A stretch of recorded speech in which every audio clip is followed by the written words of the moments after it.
नमस्कार। आज हम एक ऐसी कहानी को थोड़ा और गहराई से समझने की कोशिश करेंगे जो हम सब ने सुनी तो है, पर शायद उसकी हर गांठ पर उतना ध्यान नहीं दिया। हम बात कर रहे हैं द्रौपदी की, महाभारत की वो अहम किरदार जिनके आसपास देखिए सम्मान, अपमान, प्रतिशोध और शायद नियति के कितने ही धागे उलझे हुए लगते हैं। हमारे पास जो सामग्री है आज, वो द्रौपदी की कहानी का एक बहुत ही गहरा विश्लेषण करती है। मतलब सिर्फ घटनाएं नहीं बताती, बल्कि उनके पीछे का जो दर्शन है, किरदारों की जो उलझने हैं और उस युग की वो तस्वीर भी सामने रखती है। और हाँ, ये द्रौपदी को सिर्फ 5 पतियों की पत्नी के तौर पर नहीं देखती, बल्कि कहीं आगे बढ़कर एक बेहद कह सकते हैं प्रभावशाली और शायद युग बदलने वाली हस्ती के रूप में देखती है। बिल्कुल। और आज इस चर्चा का, इस विश्लेषण का मकसद सिर्फ कहानी दोहराना नहीं है, बल्कि जैसा इस सामग्री में दिया गया है, द्रौपदी के जीवन की वो अहम घटनाएं, जैसे उनका जन्म, उनका विवाह, फिर वो अपमान और उनका प्रतिशोध, इनके मतलब को समझने की कोशिश करेंगे।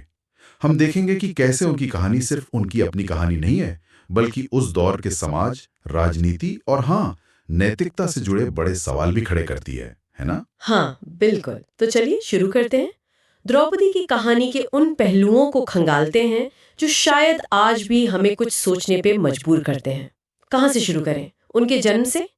सामग्री में जो बताया है वो अपने आप में ही काफी नाटकीय है। हाँ, तो सामग्री बताती है कि द्रौपदी का जन्म सामान्य तरीके से नहीं हुआ, बल्कि यज्ञ की धधकती हुई अग्नि से हुआ था। और इसके पीछे की कहानी भी बड़ी दिलचस्प है।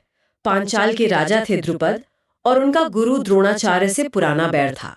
अपमान का बदला लेना चाहते थे। जी। तो इसके लिए उन्होंने यज्ञ किया। वो चाहते थे एक ऐसा बेटा जो द्रोण का वध कर सके, और एक ऐसी बेटी जो अर्जुन को ब्याही जाए, क्योंकि उनका मानना था कि अर्जुन ही द्रोण को हरा सकते हैं। अच्छा। और यज्ञ की वेदी से पहले धृष्टद्युम्न निकले, और फिर द्रौपदी प्रकट हुई। इस विश्लेषण में एक पंक्ति है जो उनके जन्म के महत्व को जैसे रेखांकित करती है। हाँ। जिस पवित्र अग्नि में देवताओं का आह्वान होता था, उसी से एक स्त्री जन्मी, जिसका पूरा जीवन ही शायद एक यज्ञ देने वाला था। तो ये जन्म ही उनके असाधारण होने का पहला संकेत था। सही है ना? निश्चित रूप से, बिल्कुल। ये जन्म ही उनके आम ना होने का प्रतीक है एक तरह से। सामग्री उन्हें सिर्फ सुंदर नहीं बताती, बल्कि कहती है तेजस्विनी, असाधारण बुद्धि वाली, स्वाभिमानी, पर न्याय के प्रति समर्पित है। उनमें एक जबरदस्त आकर्षण था, पर शायद साथ ही ये एहसास भी कि उनका रास्ता वो सीधा और सरल तो नहीं होने वाला। और स्रोत में एक दार्शनिक पहलू भी दिया गया है जो कहता है द्रौपदी महज एक स्त्री नहीं थी, वो उस युग की उभरती हुई चेतना थी जो स्त्री को संपत्ति नहीं बल्कि एक स्वतंत्र अस्तित्व मानने की चुनौती पेश कर रही थी। ये विचार आप देखिए उनके पूरे जीवन के संघर्षों की जैसे पृष्ठभूमि तैयार करता है। और फिर आता है स्वयंवर। जरा सोचिए, क्या माहौल रहा होगा। भव्य सभा, देश विदेश के राजा महाराजा, बड़े बड़े योद्धा सब वहां मौजूद थे। जी। और द्रौपदी की शर्त भी कोई आसान नहीं थी। नीचे पानी में परछाई देखकर ऊपर घूमती हुई मछली की आंख में तीर मारना था। हाँ, बहुत कठिन। कितनी ही बड़े योद्धा नाकाम रहे। फिर अर्जुन आए, जो उस समय ब्राह्मण वेश में थे, और वो सफल हो गए। यहाँ पर ये सामग्री कर्ण के प्रसंग पर भी ध्यान दिलाती है। कुछ संस्करणों में ऐसा है कि उन्हें सूत पुत्र होने के कारण, मतलब सारथी का बेटा होने के कारण, भाग लेने से ही रोक दिया गया। जी हाँ, ये भी एक महत्वपूर्ण बिंदु है। ये उस वक्त की जो सामाजिक ऊंच नीच थी, उस पर भी एक तरह की टिप्पणी है ना? बिल्कुल, साफ तौर पर। खैर, अर्जुन ने लक्ष्य भेद दिया, द्रौपदी ने वरमाला पहना दी। लेकिन कहानी का सबसे बड़ा मोड़ तो तब आता है जब पांडव द्रौपदी को लेकर अपनी माँ कुंती के पास पहुंचते हैं। हाँ, और वहां बिना देखे ही अनजाने में कुंती कह देती हैं, जो भी भिक्षा लाए हो पांचों भाई आपस में बांट लो। अब यहीं पर आप कह सकते हैं नियति ने ऐसा पेंच डाला जिसकी किसी ने कल्पना भी नहीं की थी। सच में। माँ के वचन को निभाने के लिए और शायद कुछ हद तक ऋषि व्यास के हस्तक्षेप और द्रौपदी के पूर्व जन्म के किसी वरदान के कारण भी उन्हें पांचों पांडवों की पत्नी बनना स्वीकार करना पड़ा। सामग्री बताती है कि ये उस समय की जो सामाजिक मान्यताएं थी, उनके हिसाब से बहुत चौंकाने वाला था, खासकर क्योंकि बहुपति प्रथा मतलब पॉलीएंड्री उस समय बहुत दुर्लभ थी। हाँ, ये तो वाकई एक बहुत ही जटिल, एक मुश्किल स्थिति रही होगी। तो स्रोत इस पर क्या कहता है? क्या द्रौपदी ने इसे आसानी से मान लिया? देखिए, आसानी से तो नहीं, लेकिन ये विश्लेषण इस स्थिति का एक दार्शनिक पक्ष दिखाता है। ऐसा जिक्र है कि द्रौपदी ने हर पति के जो खास गुण थे उनको पहचाना और उनका सम्मान किया। जैसे युधिष्ठिर में धर्म और स्थिरता देखी, भीम में उनका बल और साहस, अर्जुन में उनकी वो अद्वितीय धनुर्विद्या और वीरता, और नकुल सहदेव में उनका रूप, सौंदर्य और संयम। अच्छा। सामग्री में ये भी जिक्र है कि भगवान कृष्ण ने उन्हें समझाया था कि कैसे वो उन पांचों के बीच संतुलन और एकता बनाए रखने का एक माध्यम बनेंगी। विश्लेषण में एक दिलचस्प बात कही गई है, वो ये कि 5 पतियों की पत्नी होना शायद उस युग के लिए पाप नहीं बल्कि एक आवश्यकता थी, जहां नारी को बंटवारे का कारण नहीं बल्कि एकता की धुरी बनना था। ये उस समय के हालात और स्त्री की भूमिका पर एक अलग ही रोशनी डालता है ना? ये तो बिल्कुल अलग नजरिया है। स्वयंवर और विवाह की इन उलझनों के बाद कहानी आगे बढ़ती है इंद्रप्रस्थ के वैभव की तरफ। पांडवों को वो खांडवप्रस्थ का जंगल मिला था, जिसे उन्होंने मय दानव की मदद से एक शानदार राजधानी इंद्रप्रस्थ में बदल दिया। जी। वहां फिर राजस्व यज्ञ होता है। युधिष्ठिर सम्राट बनते हैं और द्रौपदी बनती हैं सम्राज्ञी। इस दौर में उनका आत्मविश्वास, उनका तेज और शासन में उनकी समझ वो साफ नजर आती है। हाँ, उनका व्यक्तित्व यहाँ पूरी तरह निखर कर आता है। सामग्री के अनुसार भी वो सिर्फ महलों में रहने वाली रानी नहीं थी, बल्कि राजकाज में भी सक्रिय भूमिका निभाती हुई दिखती हैं। लेकिन यहीं से, जैसा अक्सर होता है कहानियों में, ईर्ष्या का बीज भी पड़ता है। कौरवों में सबसे बड़े दुर्योधन को इंद्रप्रस्थ का वो ऐश्वर्य और पांडवों की सफलता वो बर्दाश्त नहीं होती। हाँ, और सामग्री में एक प्रसंग का जिक्र है जहां दुर्योधन इंद्रप्रस्थ के उस मायावी महल में थोड़े भ्रमित हो जाते हैं और शायद द्रौपदी उन पर हंस पड़ती हैं। हालांकि इस पर अलग अलग मत है कि हंसी थी या नहीं। अच्छा। वजह जो भी रही हो, दुर्योधन के मन में अपमान और बदले की आग जल उठती है। उसे इंद्रप्रस्थ का राजपाट भी चाहिए था और शायद द्रौपदी का अपमान करना, ये दोनों इच्छाएं उसके मन में थी। और इसी इच्छा ने फिर उस कुटिल योजना को जन्म दिया, चौसर का खेल, जिसमें मामा शकुनी के कपटी पासे उनकी अहम भूमिका थी। बिल्कुल। ये सिर्फ एक खेल नहीं था, जैसा कि ये विश्लेषण भी जोर देकर कहता है। ये असल में पांडवों को बेइज्जत करने और उनका सब कुछ छीन लेने का एक सोचा समझा एक राजनीतिक षड्यंत्र था। सही कहा। और युधिष्ठिर, जो धर्मराज कहलाते थे, वो इस खेल के जाल में फंसते चले गए। हाँ, वो एक एक करके सब कुछ हारते जाते हैं, अपना राज्य, धन दौलत, अपने भाइयों को, यहाँ तक कि खुद को भी दांव पर लगाकर हार जाते हैं। जी। और फिर उस हारी हुई दशा में वो कुछ ऐसा करते हैं जिसकी कल्पना भी मुश्किल है। वो द्रौपदी को दांव पर लगा देते हैं। यहीं पर द्रौपदी वो सवाल पूछती हैं जो महाभारत के केंद्र में है और जिसकी गूंज शायद आज तक सुनाई देती है। सामग्री के अनुसार वो भरी सभा में पूछती हैं, आप पहले स्वयं को हारे थे या मुझे?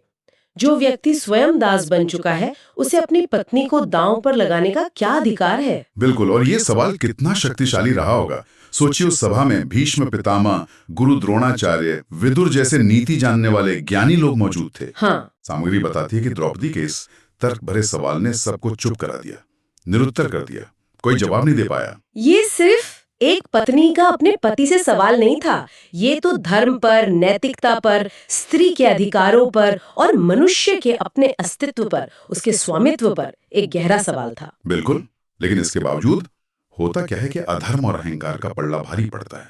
दुर्योधन गुस्से और जीत के नशे में चूर अपने भाई दुशासन को हुक्म देता है कि द्रौपदी को सभा में लाया जाए। और दुशासन वो द्रौपदी को उनके कक्ष से रजस्वला अवस्था में बालों से पकड़कर घसीटते हुए उस भरी सभा में लाता है। ये एक ऐसा अपमान था जिसकी शायद पहले कोई मिसाल नहीं थी। जी, और यहीं से कहानी का वो सबसे काला अध्याय शुरू होता है, द्रौपदी का चीरहरण। दुर्योधन के उकसाने पर दुशासन भरी सभा में द्रौपदी को निर्वस्त्र करने की कोशिश करता है। सोचना भी मुश्किल है उस पल की भयावहता का। हाँ। जब सभा में बैठे सारे बड़े बूढ़े, ज्ञानी, वीर सब मुंह झुकाए बैठे रह गए, जब उनके अपने पति भी दास्ता के कारण कुछ नहीं कर सके, तब जैसा कि विश्लेषण बताता है, द्रौपदी ने आखिरकार भगवान कृष्ण को पुकारा। जी। सामग्री में उनकी पुकार के शब्द हैं, हे गोविंद, हे केशव, पांडव हार गए, मैं दासी बनी, अब मेरी लाज तुम्हारे हाथ है। और फिर वो होता है जिसे हम एक चमत्कार मानते हैं। जैसे जैसे दुशासन वस्त्र खींचता जाता है, वैसे वैसे वस्त्र बढ़ते जाते हैं, अंतहीन। द्रौपदी की लाज तो बच जाती है, लेकिन अपमान की जो आग उनके मन में जलती है वो फिर कुरुक्षेत्र की भूमि तक पहुंचती है। हाँ, और ये विश्लेषण इस घटना को सिर्फ एक स्त्री के अपमान के तौर पर नहीं देखता। ये इसे पूरी नारी जाति का अपमान मानता है, समाज की नैतिकता का पतन मानता है, और साथ ही एक दिव्य हस्तक्षेप का प्रतीक भी। इसमें एक बड़ी मार्मिक टिप्पणी है, जब समाज और उसके रक्षक न्याय करने में विफल हो जाते हैं, तब शायद ईश्वर को स्वयं हस्तक्षेप करना पड़ता है। परिवर्तन का एक एक निर्णायक संकेत था। और इसी अपमान की आग से जन्म लेती है द्रौपदी की वो प्रतिज्ञा जिसने जैसे इतिहास ही बदल दिया। सामग्री के अनुसार उन्होंने अपने बाल खोल दिए और कसम खाई, जब तक मैं दुष्ट दुशासन की छाती के रक्त से अपने इन केशों को नहीं धो लेती, और जब तक दुर्योधन की जांघ, जिसे उसने द्रौपदी को बैठने का इशारा करते हुए दिखाया था, को टूटते नहीं देख लेती, तब तक मैं अपने बाल खुले रखूंगी। जी, कुछ संस्करणों में रक्त से बाल धोने का जिक्र दुर्योधन के संदर्भ में भी आता है, पर मूल भाव वही है, उस भीषण प्रतिशोध का। और ये प्रतिज्ञा महज शब्द नहीं थे, ये तो आने वाले युद्ध का बिगुल था एक तरह से। बिल्कुल, और इसी प्रतिज्ञा के साये में फिर पांडवों को 12 साल का वनवास और 1 साल का अज्ञातवास झेलना पड़ता है।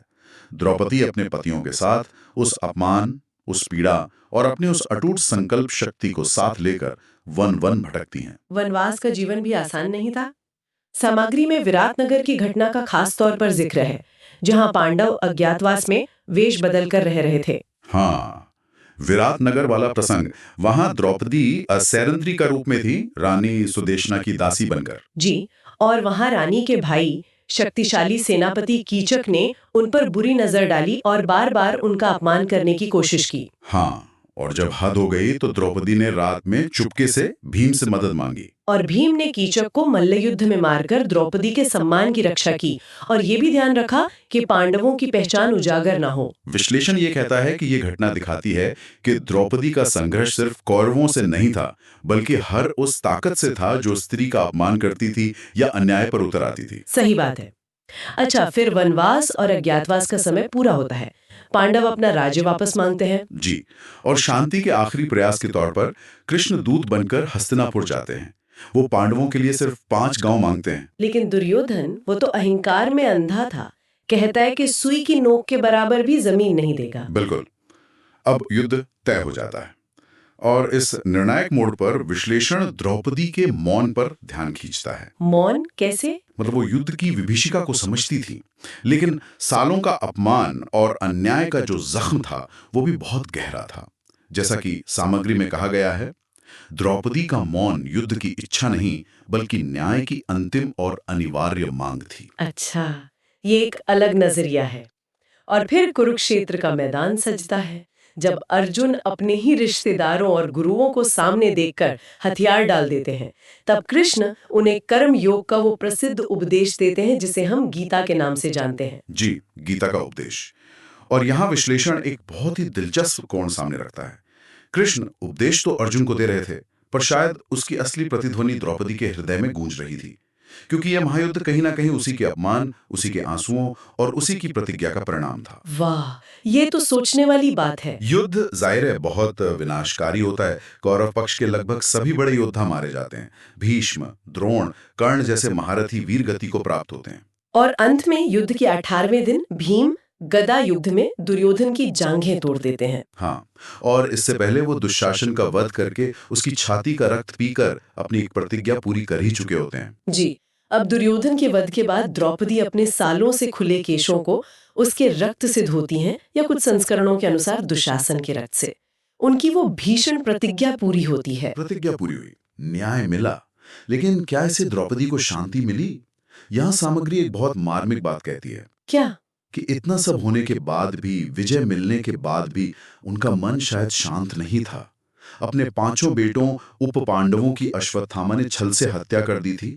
युद्ध का वो भीषण नरसंहार, अपनों को खोने का दुख, इन सब ने शायद जीत की खुशी को फीका कर दिया था।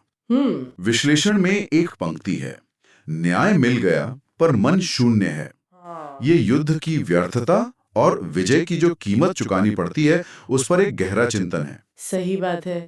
युद्ध के बाद युधिष्ठिर हस्तिनापुर के राजा बनते हैं, द्रौपदी महारानी, उन्होंने राजकाज में फिर से भूमिका निभाई। जी, लेकिन जीवन के अंतिम पड़ाव पर जब पांडव सब कुछ त्याग कर महाप्रस्थान के लिए हिमालय की ओर जाते हैं, तो द्रौपदी भी उनके साथ चलती हैं। हाँ, और उस आखिरी यात्रा में पहाड़ों पर चढ़ते हुए सबसे पहले द्रौपदी ही गिरती हैं और अपने प्राण त्याग देती हैं। बिल्कुल। और जब भीम युधिष्ठिर से पूछते हैं कि द्रौपदी सबसे पहले क्यों गिरी, तो युधिष्ठिर कारण बताते हैं जैसा कि सामग्री में लिखा है, क्योंकि वो हम सब भाइयों में अर्जुन से कुछ अधिक स्नेह रखती थी। ये एक बहुत ही मानवीय पहलू है ना, जो उनके किरदार को और भी जटिल और यथार्थवादी बनाता है। वो सिर्फ एक आदर्श या प्रतीक ही नहीं थी, बल्कि भावनाओं और रिश्तों में बंधी एक स्त्री भी थी। बिल्कुल, वो सिर्फ एक देवी या प्रतीक नहीं थी। पूरे जीवन को समेटते हुए कहता है, द्रौपदी अग्नि से जन्मी, अन्याय के सामने चट्टान की तरह खड़ी रही, अपमान सहा पर झुकी नहीं, प्रतिशोध लिया और अंत में स्वर्गारोहण के पथ पर भी सत्य और अपने संकल्प पर अडिग रही। वो सिर्फ 5 पतियों की रानी नहीं थी, वो शायद 5 युगों की चेतना थी। ये उनके चरित्र की विशालता और उनकी कहानी की जो गहराई है उसे दर्शाता है। तो ये थी द्रौपदी की कहानी की कुछ परतें, जैसा कि इस विश्लेषण में सामने आती हैं। अग्नि से जन्म, समाज को चुनौती देता हुआ विवाह, फिर वो सार्वजनिक अपमान, अन्याय के खिलाफ एक अटूट प्रतिज्ञा, न्याय की प्राप्ति और फिर एक जटिल मानवीय अंत। उनकी कहानी सिर्फ अतीत का हिस्सा नहीं लगती। नहीं, बिल्कुल नहीं। और विश्लेषण का जो अंतिम संदेश है वो बहुत सोचने वाला है। ये कहता है, सदियां बीत गईं, लेकिन द्रौपदी का सवाल शायद आज भी उतना ही प्रासंगिक है।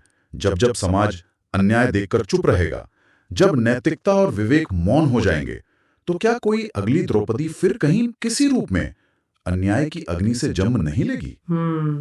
ये द्रौपदी को केवल इतिहास का एक पात्र नहीं रहने देता, बल्कि अन्याय के विरुद्ध स्त्री के संघर्ष और समाज की जो सामूहिक चेतना है उसका एक निरंतर प्रतीक बना देता है। सचमुच ये हमें सोचने पर मजबूर करता है कि आज हमारे समय में द्रौपदी के उठाए गए वो सवाल, न्याय का सवाल, स्त्री के सम्मान का सवाल और सबसे बढ़कर अन्याय होते देखकर समाज की चुप्पी का सवाल, ये कितने मायने रखते हैं। जी हाँ, शायद यही वो नुक्ता है जिस पर हम सबको थोड़ा और सोचने की जरूरत है।